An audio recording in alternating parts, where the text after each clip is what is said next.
Looks like the defense in press coverage here.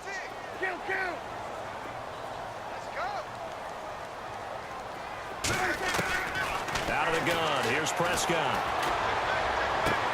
And he'll go out of bounds across the 35-yard line. He goes for 18 there as the drive will continue.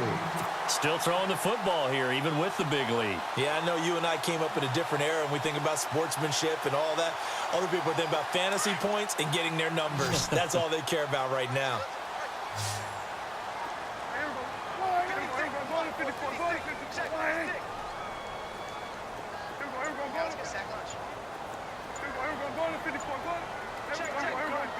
They'll need to get the play off quickly from the pistol. Here's Elliott. And he'll get this up to about the 38-yard line. Credit him with a 1-yard gain there to make it 2nd and 9. Offensively with the lead, you want to run the ball, keep the clock going, but you also want to still kind of be in attack mode too, right? So how do you do that and not come back on your heels? Well, think about all the practices we've watched where they have that tempo period to go over things just like this, where they describe the scenario, tell you what they're looking for, and make sure that they're still attacking, yet at the same time not going so fast as to leave too much time on the clock. They go to Elliott again. And he'll take this up over the 40 to about the 41. Give him 3 yards, and now they're left needing a conversion here on 3rd and 6.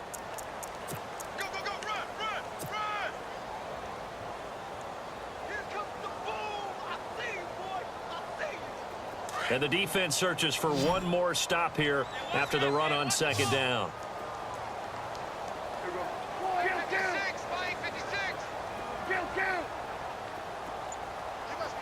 And the wide out in motion.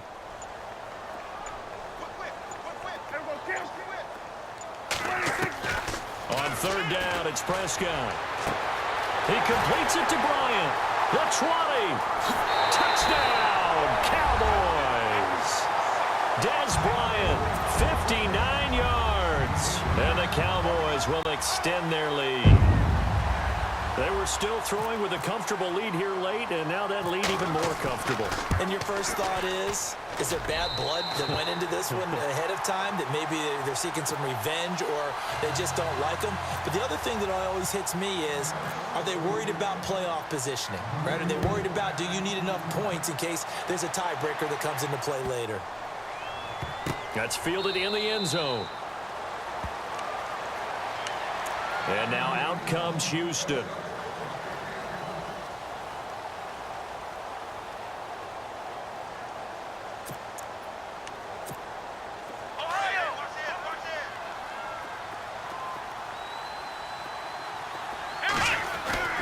Now a play fake here on 1st down. Hopkins on the grab over the middle. And he gets this one just shy of the 40. They'll mark him down at the 39. They get 14 on that one. Good for a Houston 1st down. Play action for Miller. Now Watson on the move to his left. And no escaping this time as he'll go down. They got him for a sack. Tyrone Crawford in there to drop him for a loss on the play.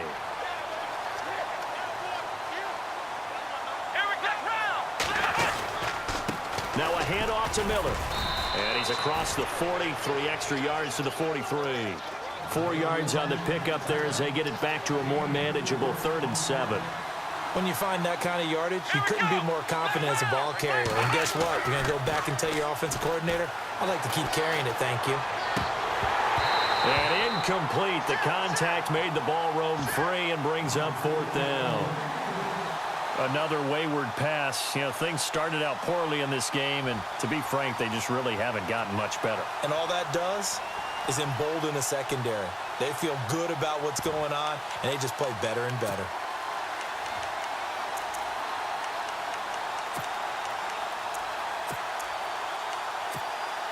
A critical one here if they're going to have any shot at this thing. So they'll go for it on 4th down. Let's go! Now contact up front as penalty markers come in. Who is this against? And he got a little aggressive too early. And he did, wanting that quick takeoff as the ball was snapped, but I think sometimes those big guys on offense, they're pretty cagey too, right? They make those little sudden moves or those little subtle moves that get you to jump. And on the outside, they're playing press coverage. To throw is Watson. Under pressure, and the Texans able to get in there for the sack. David Irving able to disrupt yet another pass play. His third sack of the afternoon.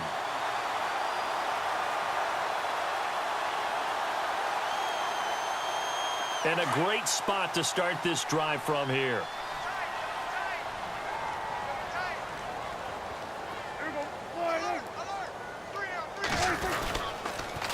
This is Elliott. And he'll lose yardage here. Back at the 41. It's a loss of a yard there, and now second down. Brandon, it's clearly a running situation when you're up in the fourth quarter. They're going to have to stack the box and make it difficult for them to move the ball. Made it very difficult right there. Now they need to repeat that effort. Yeah, bring 7, 8, 9, whatever it's going to take to slow them down.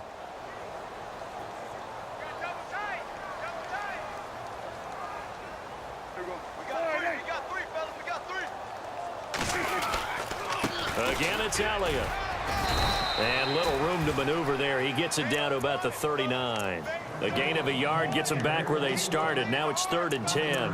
And in this situation with a lead fourth quarter, they're liking keeping the ball on the ground, I'm sure. That's just smart football, but you know the defense has to know it as well. They've got to stop them here. So now we're going to see that loading the box in a big way.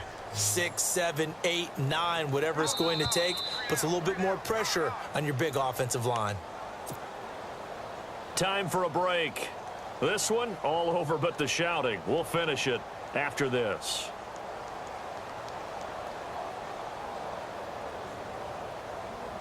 The Cowboys on 3rd down. 3 for 7 so far in this game. This is 3rd and 10.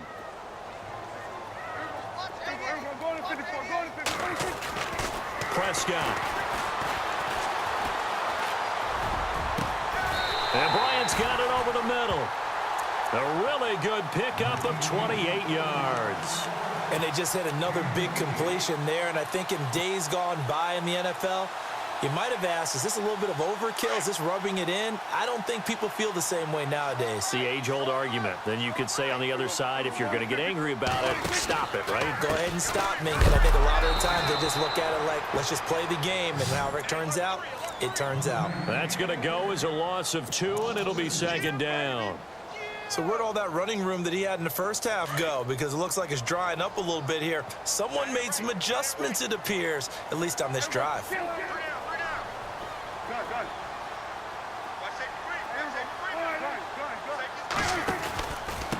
They'll give to Elliott. And he'll take it into the end zone for a Cowboy touchdown. Ezekiel Elliott, a 13-yard touchdown run. And the Cowboys will add on to their lead.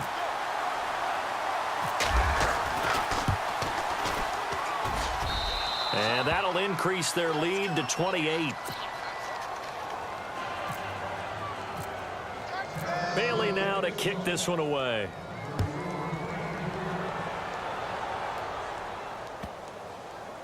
That'll be taken in the end zone. And now out comes Houston. They've lost this one. Their offense has struggled. Do they try to put together something here at the end just to take into next week? Yeah, sometimes teams want to do that and coaches want to. I remember one time I was on a team and we were losing late in a game like this and you knew it was lost. It was over, right? And the coach called a running play and pretty much said to everyone, I want to see something executed well before we get out of here.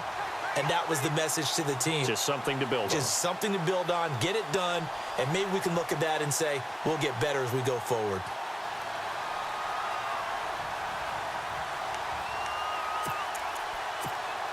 So they're still at the original line of scrimmage here. Second down and 10. Let's go! Ryan 38! They'll toss it to Miller. And he will lose yardage here back at the 23-yard line. He lost 2 there, and it's third down. And the trend continues here in the fourth like it was in the first, second, and third. He's had nowhere to run. And you're probably thinking to yourself, why do they keep feeding him the football? Well, they trust him first and foremost. They do believe that over time he might actually pop one of these runs. The bottom line is he takes care of the ball well for them, so they'll keep handing it to him. That's good for a Texan first down, a 12-yard pickup. How many times do we hear that third down may be the most important down in football, and there's no better example than what we just saw right there. Forced to scramble, knows where the first down marker is, dives for it, and gets it. What a big-time play, putting his body on the line to pick up a key first down. A big-time play there for the Texans. 53 yards. A great run, but, you know, this is probably where the offensive coordinator is saying, geez, we could have used a couple of these earlier in the game. Yeah, he's probably telling the head coach, well, talk to the run game coordinator about that. I just call the plays. We should have had this going right from the beginning.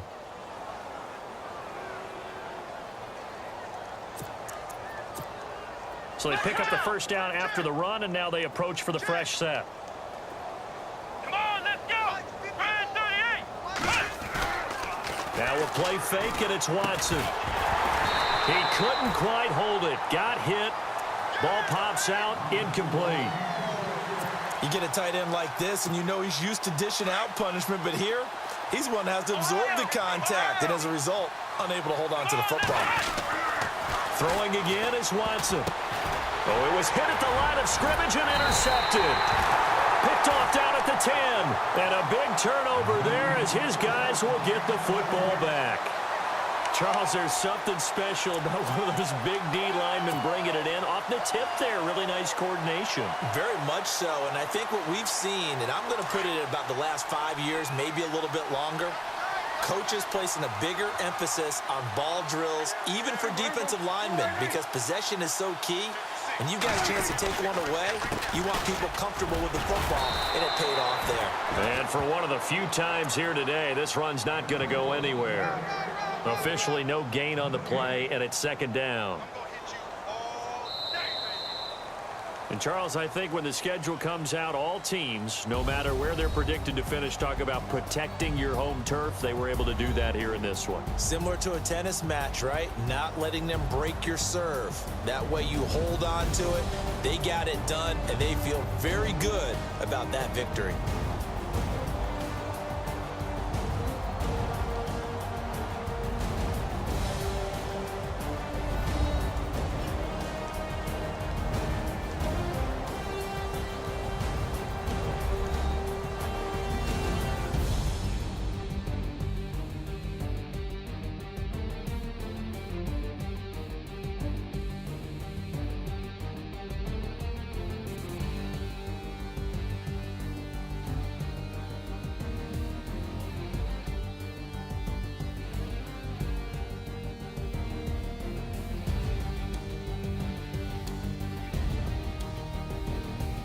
So that'll do it for my partner, Charles Davis, and the best darn crew in the industry. I'm Brandon Gaudin. This has been a presentation of the NFL on EA Sports. It's a win for the Cowboys as we sign off and say so long from Arlington.